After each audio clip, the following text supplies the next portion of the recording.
আসুন সত্যি করে বলুন, আমরা কি কখনো কাউকে নিয়ে পিছনে সমালোচনা করি না?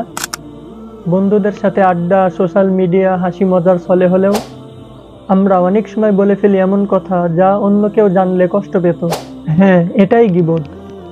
আর এই গীবতের পরিণাম কল্পনার চেয়েও ভয়ঙ্কর। আল্লাহ বলেন, তোমাদের কেউ কি মৃত ভাইয়ের মাংস খেতে চায়? নিশ্চয় ঘৃণিত। রাসূলুল্লাহ সাল্লাল্লাহু আলাইহি ওয়াসাল্লাম বলেন, আমি মিরাজে এমন কিছু লোককে দেখেছি, তাদের নখ ছিল তামার, আর তারা নিজেদের মুখ ও বুক ছিঁড়ে ছিঁড়ে খাচ্ছিল।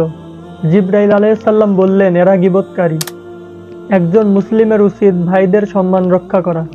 গীবতের বদলে আমরা যদি কারো ভুল দেখি, দোয়া করি, তাহলে আমাদের পাপ মাফ হবে এবং সম্পর্ক হবে মজবুত। গীবতের গুনাহ বড়, কিন্তু আল্লাহর রহমত তার চেয়েও বড়।